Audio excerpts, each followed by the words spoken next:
Hello viewers, நான் Jose. இந்தியாவிலேருந்து யூஎஸில் ஒர்க் பண்ணுறவங்க இல்லாட்டி இனிமே போயிட்டு அங்கே ஒர்க் பண்ணாலும் H1B விசாக்கு வந்து இயர் ஒன்ஸ் 88 lakhs பே பண்ணுமாங்க. அதாவது 1 lakh அமெரிக்க டாலர் பே பண்ணணும்னு சொல்லியிருக்காங்க. எப்படின்னா நிறைய சாஃப்ட்வேர் கம்பெனியில், அதாவது ஃபார் எக்ஸாம்பிள் பார்த்திங்கன்னா மைக்ரோசாஃப்ட், ஆப்பிள் போன்ற கம்பெனிங்கெலாம் ஒர்க் பண்ணுறதுக்கு அதர் கண்ட்ரியிலேருந்துலாம் வர பர்சன்ஸ் நம்ம இந்தியாவிலேருந்துன்னு வச்சுக்கோங்களேன், நம்ம இந்தியாவிலேருந்து போகிறாங்கன்னா H1B விசாவில் தான் போயிருப்பாங்க. நம்ம இந்தியாவிலேருந்து மோர் தென் லேக்ஸ் பேர் போகிறாங்க. இல்லாட்டி ஆல்ரெடி ஒர்க் பண்ணிட்டு இருக்கிறவங்களையும் இந்த 88 lakhs வந்து பெர் ஹெட்டுக்கு வந்து கட்ட சொல்லியிருக்காங்க. இவ்வளோ இயர்ஸ் வந்து அங்கே ஒர்க் பண்ணிவிட்டு அமெரிக்காவை நல்லா இம்ப்ரூவ் பண்ண ஹெல்ப் பண்ணிவிட்டு நம்ம இந்திய மக்கள் வந்து இப்படி ஒரு ப்ராப்ளம்குள்ளே இருக்காங்க. இதுக்கெலாம் யாருங்க காரணம்? ட்ரம்ப் அவர்கள் தான். இதுக்கு பிஃபோர் தான் நம்மளுக்கு ஒரு பெரிய பிரச்சனை கொடுத்தாரு. அதாவது இந்தியாவுக்கு வந்து 50% டேக்ஸ் போட்டார். அதே போல் தான் இப்போ இந்த ப்ராப்ளமும் போயிட்டுருக்கு.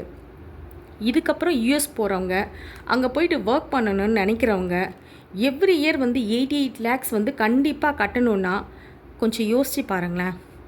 88 lakhs செலவு செஞ்சு எந்த கம்பெனிங்க அதர் கண்ட்ரீஸ்லேருந்து ஹையர் பண்ணுவாங்க?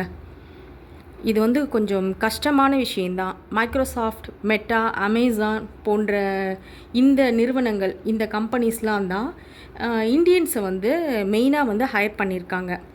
இருந்தாலும் ஃபர்ஸ்ட் வந்து H1B விசாக்கு வந்து 1.32 lakhs தான் வந்து பெர் ஹெட்டுக்கு வந்து பே பண்ணியிருக்காங்க.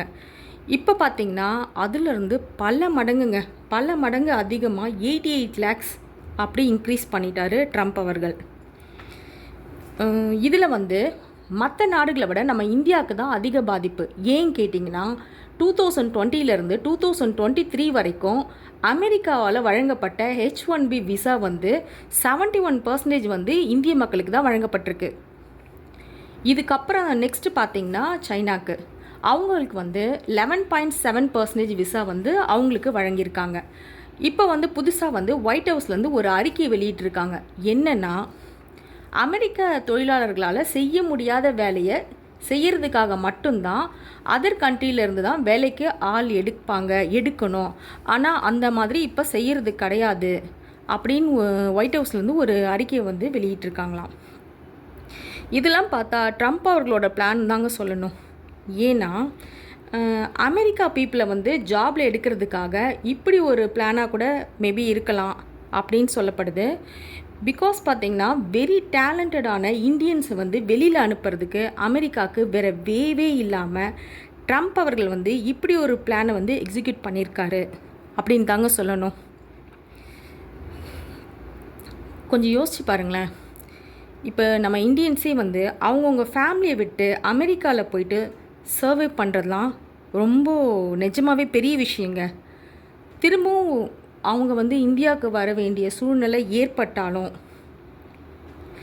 அதுக்காக வந்து தயவு செஞ்சு கஷ்டப்படாமல், ரொம்ப வருத்தப்படாமல், நம்ம நாட்டில் வந்து நம்ம இந்தியாவில் வந்து ஸ்டார்ட் அப் கம்பெனி இந்த மாதிரி நல்ல விஷயங்கள்லாம் செஞ்சு நம்ம இந்தியாவில் இருக்க ஸ்டூடெண்ட் ஜாப் ஆஃபர்ஸ் இதெல்லாம் பண்ணலாம்.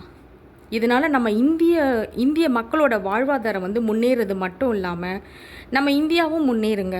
இந்த மாதிரி நல்ல விஷயங்கள்லாம் செஞ்சால் நம்ம நாடு வந்து நிஜமாகவே ரொம்ப நல்ல பெரிய லெவலில் முன்னேறிடும். அமெரிக்கா என்னங்க அமெரிக்கா, இங்கேருந்து போய் அங்கே ஒர்க் பண்ண நிறைய இன்ஜினியர்ஸாக இருக்கட்டும், இல்லை மற்ற இதில் படித்தவங்களாக இருக்கட்டும், எல்லாமே ஹைலி வந்து இன்டெலிஜென்ஸ் தான் நீங்கள் சொல்லணும். இந்தியர்கள்லாம் நீங்கள் திருப்பி நம்ம நாட்டுக்கே வந்து இந்த மாதிரி விஷயங்கள்லாம் செஞ்சிங்கன்னா ரொம்ப நல்லா இருக்கும், நல்லதாக இருக்கும். நெக்ஸ்ட் வீடியோவில் பார்க்கலாம். பை.